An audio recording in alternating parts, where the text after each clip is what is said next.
श्री स्वामी समर्थ. सर्व स्वामी भक्तांचे पुन्हा एकदा खूप खूप मनापासून स्वागत आहे. स्वामी नामाचा जप करिता चारी पुरुषार्थ येती हता. स्वामी चरित्र वाचिता एकता सफल दोष जातील. कैसी करावी स्वामी भक्ती हे नेने मी मतिवंदी. परी असता शुद्ध चित्ती त्याची भक्ती श्रेष्ठ पै. आम्ही आहो स्वामी भक्त मिरू नये लोकांत. तयाच्या भक्तीचा दंभ व्यर्थ भक्ती तयाची. किती सुंदर ओवी स्वामींनी सांगितले आहे. काहीच करण्याची गरज नाही, कुणालाच विचारण्याची गरज नाही. जर मनापासून स्वामी चरित्र वाचले तर स्वामींची सेवा कशी करावी, भक्ती कशी करावी आणि स्वामी सेवेने काय होतं या सर्व प्रश्नांची उत्तरं आपल्याला इथे मिळत असतात. आणि त्याचबरोबर जे काही संकट दुःख आहे या सेवेने आपलं दूर होत असतात. आजचा अनुभव जो कोणी भाग्यवान सेवेकरी असेल तोच बघणार आहे. हा अनुभव ऐकताना आज तुमचे आणि माझे दोघांची असंख्य पापाचा नाश होणार आहे. कारण हे मी नाही सांगत तर स्वामींनी सांगितलं आहे. वर्णिता समर्थांचे गुण नाना दोष होती दहन. सांगता वाचता ऐकता वक्ता श्रोता दोघेही. स्वामींच्या गुणांचं वर्णन जो सांगतो आणि जो ऐकतो त्या दोघांच्या असंख्य पापाचे हे नाश होत असतात. या ताईंच्या आयुष्यात जे काही आज घडलेलं आहे ते ऐकून प्रत्येक स्वामी भक्ताच्या अंगावरती शहारे उभे राहणार आहे.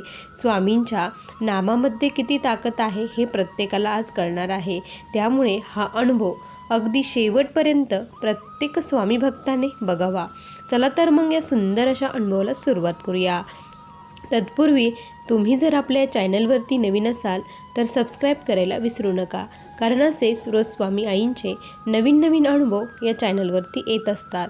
तुम्हाला देखील स्वामी आईंचे असे अनुभव आले असतील तर डिस्क्रिप्शन बॉक्समध्ये आपल्या व्हॉट्सअप ग्रुपची लिंक आहे, तिथे जाऊन तुम्ही मला तुम्हाला आलेला अनुभव शेअर करू शकता. ताई म्हणतात, सर्वप्रथम सर्वांना श्री स्वामी समर्थ. या ब्रह्मांडाचे चालक मालक पालक माझ्या जीवनाचे सूत्रधार असलेले प्रत्येक भक्ताला अंधाराकडून प्रकाशाकडे नेणारे भगवान श्री स्वामी समर्थ महाराज यांच्या चरणी कोटी कोटी प्रणाम.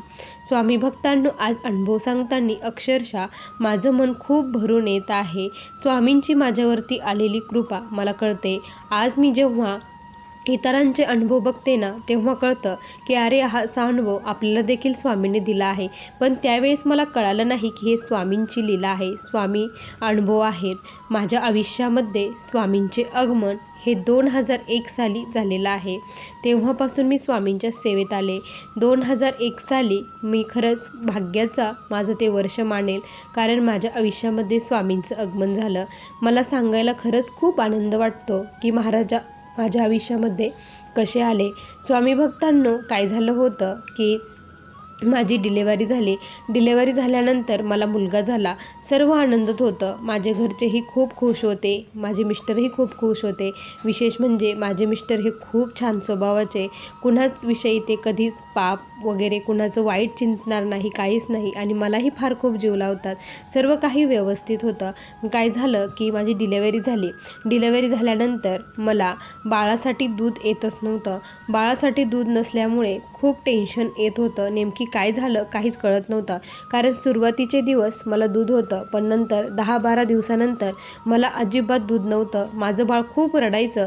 त्यावेळी मी खूप टेन्शनमध्ये आले. आईन त्या म्हटल्या की काहीतरी झालं आहे, बाहेरचं कोणीतरी केलं आहे. हिला सांगत होती कुणासमोर दूध पाजू नको. हिने कुणातरी समोर दूध पाजलं आणि हिचं दूध त्याच्यामुळे गेलं असे म्हणू लागले. त्यावेळेस मला खूप टेन्शन येऊ लागलं. कारण एक आई जर बाळ रडत असेल तर त्याच्यासाठी किती व्याकुळ होते हे प्रत्येकाला माहीत आहे. आपलं बाळ व्यवस्थित असेल, आनंदी असेल तर आई ही खुश असते. असंच झालं. मग मला खूप टेन्शन आलं. काय करावं काहीच कळत नव्हतं. त्या दरम्यान काय झालं की माझी एक मैत्रीण होती. असंच तिला कॉल केला आणि तिच्याशी बोलता बोलता मी तिला माझा प्रॉब्लेम हा सांगितला. त्यावेळेस ती मला म्हटली, अगं तू एक काम कर म्हणे की श्री स्वामी समर्थ या मंत्राचा जप कर आणि महाराजांना विनंती कर आणि जी काही विभूती असेल ना ती तू लाव. पण मी तिला म्हटलं, अगं डिलेवरी झालेली आहे, घरात देवपूजा वगैरे काहीच नाही, विभूती कुठून येणार. तर ती म्हटली, ठीक आहे तू विभूती नको हे करू, फक्त महाराजांचा जप कर आणि तारक मंत्र बोल असं ती म्हटली. आणि मग मी तसंच केलं. मोबाईल मोबाईलवरती आता माझं पाठ नव्हतं, काहीच नव्हतं. आता मला कुठेतरी काही मार्ग काढायचाच होता. म्हणून मग मी काय केलं, मोबाईलवरती तारक मंत्र लावला आणि त्याच्यासोबत मी बोलू लागले. ज्यावेळेस मी तो तारक मंत्र ऐकला ना, त्यावेळेस मला एक वेगळंच माझ्या मनामध्ये झालं, की काहीतरी मला वेगळंच एक हे भेटलं.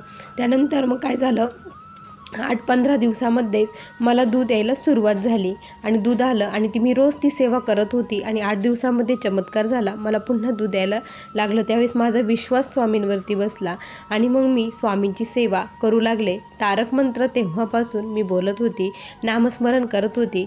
छोटं बाळ असल्यामुळे बाकीच्या काही सेवा नव्हत्या. ज्यावेळेस मी माझ्या सासरी घरी गेली ना, त्यावेळेस मी महाराजांचं फक्त नामस्मरण करत होती. माझ्याकडं फोटो नव्हता, काहीच नव्हतं, पण माझं मनातल्या मनात चालू असायचं. सकाळ सकाळ मोबाईलवरती मी तारक मंत्र लावून देत असायची, त्याच्याच बरोबर म्हणत असायची आणि मिस्टर म्हणायचे की हे ऐकल्यानंतर खरंच घरामध्ये किती छान वाटतं, आपण यांचा फोटो वगैरे घेऊन येऊया. पण आमचं काही होतच नव्हतं आणायचं. आणि त्याच दरम्यान काय झालं स्वामी भक्तांनो, मी जॉब करत होती आणि माझं जे काही मी आता डिलेवरीमध्ये सुट्ट्या घेतलेल्या होत्या, त्यामुळे काय झालं की माझं ट्रान्सफर करण्यात आलं.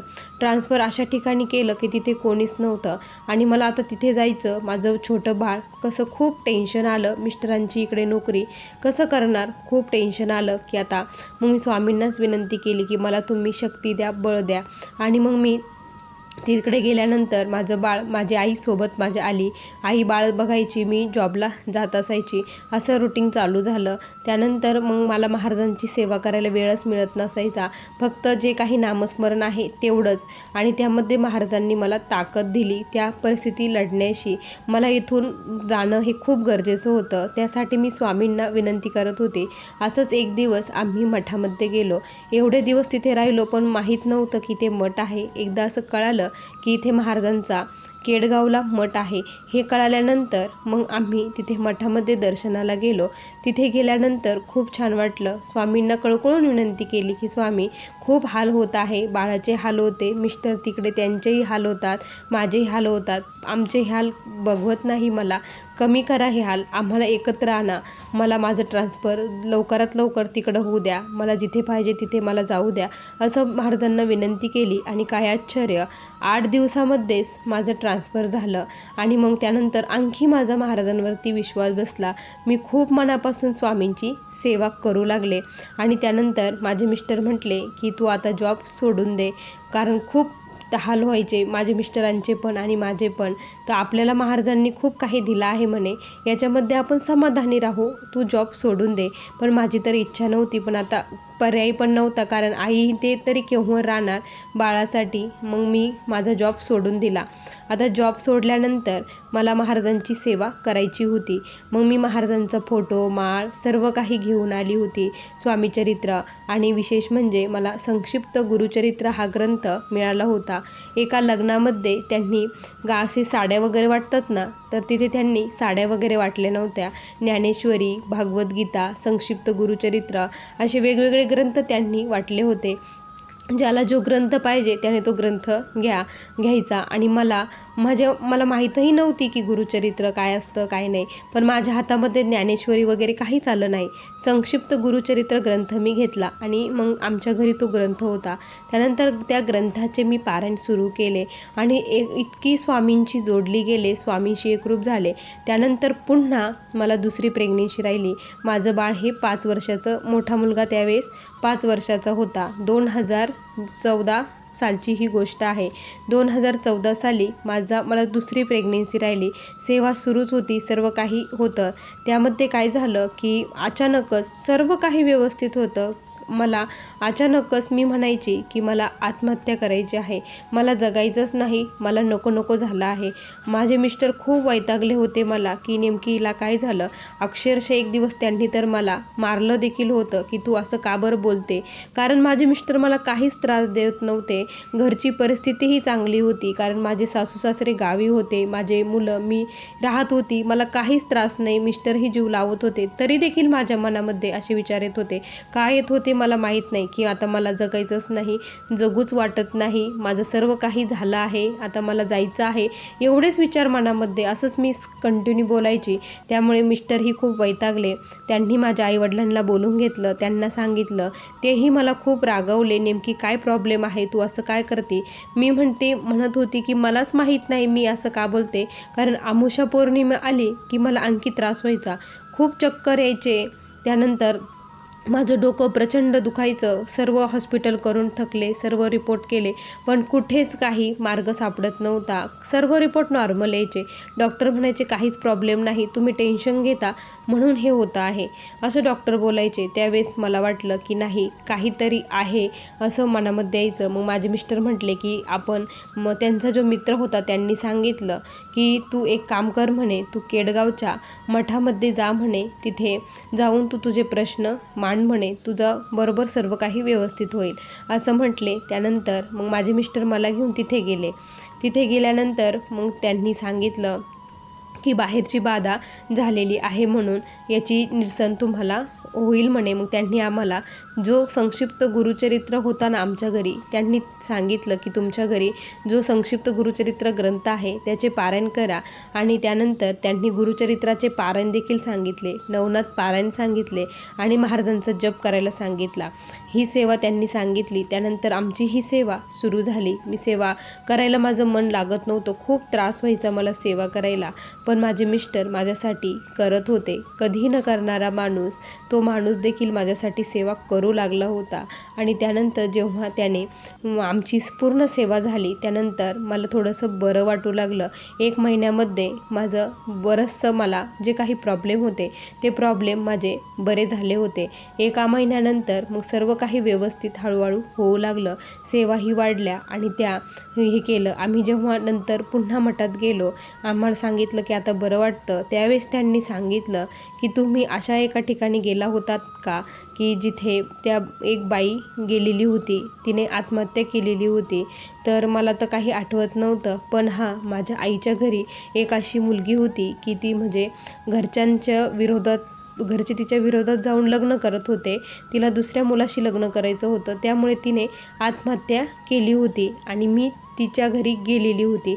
हे जेव्हा मला आठवलं त्यावेळेस त्यांनी सांगितलं की तीच मुलगी यांना लागलेली होती, आता तुम्ही पूर्णपणे बरे झालेले आहात असं त्यांनी सांगितलं. त्यानंतर मग मला खरंच खूप शॉक बसला की असं पण होऊ शकतं का, असं पण असतं का, कारण या अगोदर मला कधी असा अनुभवच नव्हता, कधी हे केलेलंच नव्हतं मी, त्यामुळे मला काही माहीतच नव्हतं.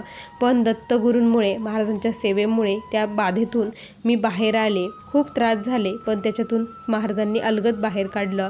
त्यानंतर माझं 2ही मुलं एकदम व्यवस्थित झाले. काय झालं, एक दिवस रात्री मी अशीच नामस्मरण करता करता झोपी गेल्यानंतर माझे मिस्टर, आम्ही सर्वजण झोपलो आणि पहाटेची 4ची वेळ होती. स्वामी भक्तांनो, मला असं जाणवलं की आमच्या घराची बेल वाजत आहे. तर मग मी उठली आणि दरवाजा उघडला. तर मला समोरून एक असा छोटा 10-12 वर्षाचा मुलगा आलेला दिसला. आणि तर मी त्याच्या हातामध्ये झोळी होती आणि डोक्यावरती एक शेंडी होती, टक्कल होतं, फक्त एक शेंडी होती. ते ब्राह्मण कसे असतात तसा तो होता. तर मी त्याला विचारलं, तू म्हणजे भिक्षा घेणार का बरं आला. तर तो मला म्हटला की मला दत्तगुरूंनी पाठवलं आहे असं तो म्हटला. तर मी म्हटलं मग ये ना आतमध्ये, कशासाठी पाठवलं काय. तर ते म्हणे की तुमच्या घरातून मला त्यांनी सांगितलं की एक चक्कर मारून ये, घरामधून तू बाहेर ये म्हणे, काही आणू नको असं सांगितलं. तर मी म्हटलं त्यांनी सांगितलं तर ये म्हणून. मी त्याला घरात घेतलं, तो पूर्ण आमच्या घरभर फिरला. त्यानंतर मी त्याला म्हणत होते की थोडी दक्षिणा वगैरे काहीतरी घे. तर तो म्हटला दत्तगुरूंचा आदेश आहे, असं काही घ्यायचं नाही, पण हो एक आहे, ज्यावेळेस तुमचं सर्व काही चांगलं होणार आहे त्यावेळेस तुम्ही दत्तगुरूंना तुमची जी काही इच्छा असेल ती दक्षिणा द्या म्हणून, असं तो बोलला. आणि त्यानंतर तो म्हटला की ताई, आता तुमचं सर्व काही व्यवस्थित होणार आहे, दत्तगुरू तुमचं व्यवस्थित करणार आहे, असं तो म्हटला आणि निघून गेला. त्यानंतर मग मला जाग आली की मला असं स्वप्न पडलं. मिस्टरांनाही सांगितलं की आज मला असं स्वप्न पडलं. त्यानंतर स्वामी भक्तांनो, त्या स्वप्नानंतर खरंच आमच्या आयुष्यामध्ये इतके सारे बदल झाले. जे काम आमचे खूप दिवसाचे रखडलेले होते ते काम एक एक मार्गी लागू लागलं आणि आम्ही जागा घेण्याचं खूप दिवसाचं ठरवत होतो, पण जागा काही मात्र होत नव्हती. पण त्या स्वप्नानंतर जवळपास 1-2 महिन्यातच आम्ही कधी स्वप्नात देखील कल्पना केली नव्हती की आमची इथे जागा होईल, कारण खूप तिथे किमती होत्या जागेच्या. ती जागा आम्हाला स्वामींच्या कृपेने खूप कमी किमतीत मिळाली आणि स्वामींनीच सर्व काही करून आणलं. कारण जेव्हा आम्ही ही जागा घेण्याचं ठरवलं ना, आमच्याकडे 1 रुपयासुद्धा नव्हता. लोनची फाईल केली, 20 लाख रुपये लोन काढलं. त्यानंतर जे काही वरचे 10 लाख रुपये होते ते 10 लाख रुपये जमा करायचे होते ना, तर मिस्टर म्हटले आपण जी काही गळ्यातली चैन सोनं जे आहे ते मोडून टाकूया. पण स्वामींनी ती देखील वेळ आमच्यावरती येऊ दिली नाही. जे काही त्यांचे कामावरचे जे मोठे साहेब होते ना, ते स्वतःहून म्हटले की काय करतो, असाच विषय निघाला तर म्हणे जागा घेतो असं तर ते म्हटले, स्वतःहून म्हटले, यांनी न मागता ते म्हटले की तरी तुला पैशाची जर अडचण असेल तर माझ्याकडे पैसे पडलेले आहेत, तू 2-3 महिने वापरू शकतो, असं ते म्हटले. आणि त्यांनी स्वतःहून आम्हाला पैसे आणून दिले. बघा, आपण आज इतरांना किती पैसे वगैरे मागतो तर कोणी कोणाची मदत करत नाही, पण स्वतःहून देणं म्हणजे ती महाराजांनीच त्यांना बुद्धी दिली आणि स्वतःहून त्यांनी आम्हाला पैसे दिले, जागा झाली. त्यानंतर आमच्या जे काही इच्छा होत्या आज त्या सर्व इच्छा पूर्ण झालेल्या आहे. आणि आत्ता आठवतं त्या स्वप्नाचा अर्थ की महाराज प्रत्यक्षात आले होते, स्वामी आले होते. स्वामींनी सांगितलं आणि त्यांनी सांगितलं होतं जेव्हा तुमच्या इच्छा पूर्ण होतील त्यावेळेस तुम्ही दत्तगुरूंना तुमची जी काही दक्षिणा असेल तुमच्या मनाने ती दक्षिणा द्या. तर मग आम्ही पिठापूरला गेलो. तिथे आम्ही खूप मोठं अन्नदान केलं. आमची जी इच्छा होती ती दानधर्म आम्ही तिथे केलो आणि तिथे दक्षिणा दिली. कारण श्रीपाद श्री वल्लभ या ग्रंथामध्ये आहे की ज्यावेळेस आपण हे पारायण करतो त्यावेळेस जे काही ब्राह्मण आहे, ब्राह्मण जीव घालायचे, नाहीतर दत्तधामावरती आपल्याला दक्षिणा ही द्यायची असते. मग आम्ही ठरवलं की आपण दत्तधामावरतीच हे करूया, कारण दत्तगुरूंनीच आपलं सर्व काही व्यवस्थित केलं आहे, आपले स्वामी महाराज आहे. त्यानंतर स्वामी भक्तांनो, आम्ही आयुष्यात आत्तापर्यंत मागं बघितलं नाही. खूप सारे अडचण, खूप सारे संकट आमच्यावरती आले, पण प्रत्येक संकटातून अलगदपणे महाराजांनी आम्हाला सुखरूपपणे आत्तापर्यंत बाहेर काढलं. यानंतर पण ते काढत राहणार हे आम्हाला माहीत आहे, कारण माझा स्वामींवरती अतूट विश्वास आहे. स्वामींनी अशीच त्यांच्या चरणाची निरंतर आमच्याकडून सेवा करून घ्यावी. जे कोणी दुःखित पीडित असेल त्यांच्यापर्यंत आम्हाला पोचवावं, आमच्या मुखातून त्यांची सेवा ही गायली जावी, एवढीच स्वामींच्या चरणी प्रार्थना करते आणि मला आलेले अनुभव येथेच संपवते. श्री स्वामी समर्थ. बघा स्वामी भक्तांनो, किती सुंदर अनुभव आहे ताईंचे. तुम्हाला हे अनुभव कसे वाटले नक्की कमेंटमध्ये कळवा. पुन्हा भेटूया अशा सुंदर अनुभवासोबत. तोपर्यंत सर्वांना श्री स्वामी समर्थ. जय जय स्वामी समर्थ. श्री गुरुदेव दत्त.